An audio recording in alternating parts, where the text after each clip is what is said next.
The Fertiliser Secretary, who's joining us this morning on the impact of the delayed monsoon on fertilizer and agri inputs. We're also going to be talking about sowing trends and the outlook on Kharif output. So lots to discuss today. Thanks so much for joining us, Mr. Roul. Always good to to get a chance to speak with you on some of these issues. Let's just start off with the monsoon impact. 14% below normal rainfall as of yesterday. So some concern on the use of fertilizers and crop protection products this season. How weak was the offtake in Q1, and do you see it spilling over into Q2, even though we now see the monsoon picking up?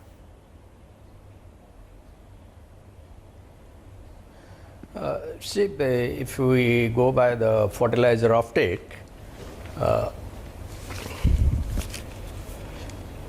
we in June 2018, total 22.71 lakh metric tons was sold. But compared to that, in June 2019, we have 19.78 lakh metric tons, nearly, you can say, 3 lakh metric tons of less compared to previous year. But in July, it has picked up. Corresponding period in 2018, it was 22 lakh metric tons, but this year it is 16 lakh metric tons. This is the impact of the late arrival of the monsoons. But of late, the monsoons monsoon has picked up. The rain deficit, which was significant, now it has come down to 12 to 13%. But there are certain areas of concern, like there are 13 to 14 districts in Tamil Nadu, 4 or 5 districts in Andhra Pradesh, and in Maharashtra some districts there is a significant deficit in the rainfalls. Because of the late arrival of monsoons, also there are late sowing in agriculture field. The deficit in sowing this year, this Kharif, is 8 to 9%. In 2018, the sowing was around 45 lakh hectares during this period. This year it has come down to 42 lakh hectares. So the deficit is around 8-9 lakh hectares. But crops like oilseeds, coarse cereals, cotton, sugar, almost the coverage of the sowing is the same as last year. But in case of paddy and pulses, which of course occupies the largest area in Kharif, it is the deficit is around 15%. But of late, because the monsoon has picked up, the sowing has also picked up. So accordingly, we think that the monsoon will move towards normalcy, and the sowing will also move towards normalcy. Right, but reports are pointing to the deferral in the sowing of rice and pulses in many parts of the country. I know you touched upon the sowing trends. Do you think that then the Kharif output will be impacted, or it will be more or less like what we saw last year? It is very early to say, because it depends upon the distribution of precipitation during the entire Kharif season, particularly during the fruiting season, when the grains form in the plants. So that is the period. If there will be proper precipitation of rainfall, then there will be no deficit in Kharif production. Okay. Fair enough. Now, a lot of companies across consumption, auto, even ancillaries, they've been seeing a slowdown in the rural markets. Can you tell us on ground, how are things looking currently, and what is the consequent impact then on the economy in the near term?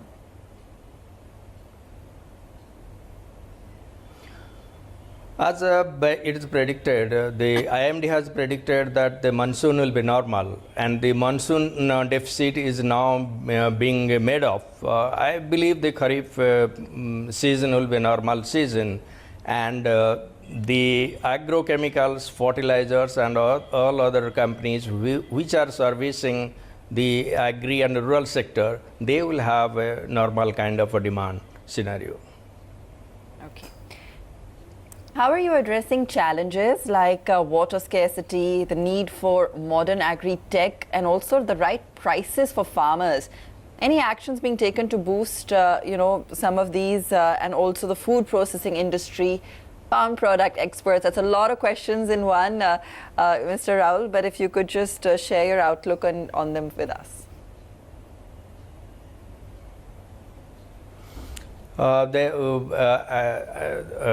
The government has formed a group of secretaries for the rural and agriculture sector.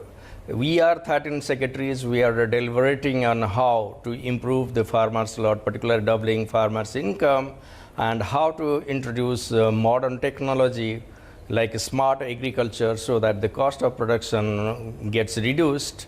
So this is work in progress. There are several schemes which have been introduced by the government, and we are trying to improve the delivery system. Okay. Now, phase 2 of the DBT in the fertilizer subsidy that was recently launched, with nearly 70,000 crore fertilizer subsidy to be directly transferred to the farmers' bank accounts. Can you tell us how it will go beyond phase 1's success? It is now the present DBT system is one can say it is a hybrid DBT system, and it is continuing. As of now, there is no decision to introduce direct DBT to the farmers. There are a lot of discussions going on, brainstorming going on. There is no final decision as yet.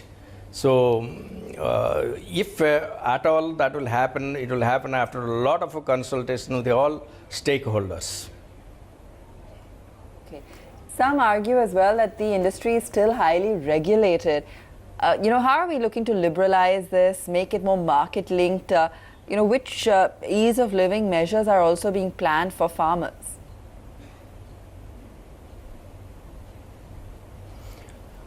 The government is trying to make a ease of living for the farmers, as well as the other stakeholders like the fertilizer industry, who have a lot to do with the government.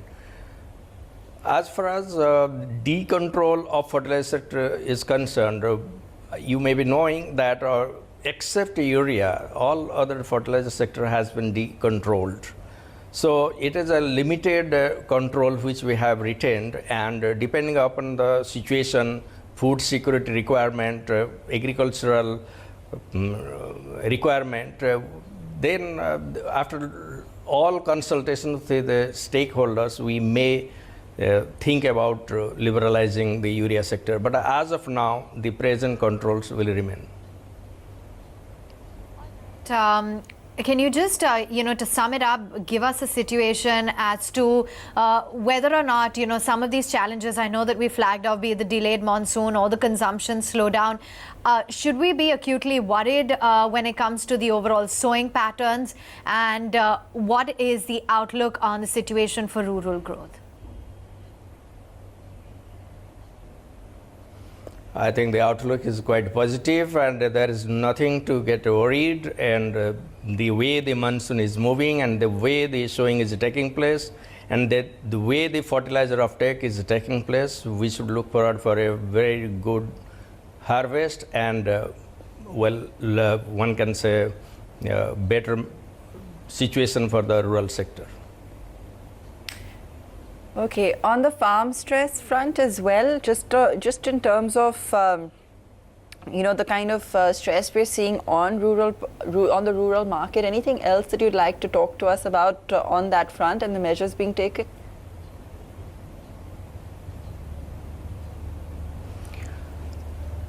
Nothing much to speak about. I think the government is doing a lot.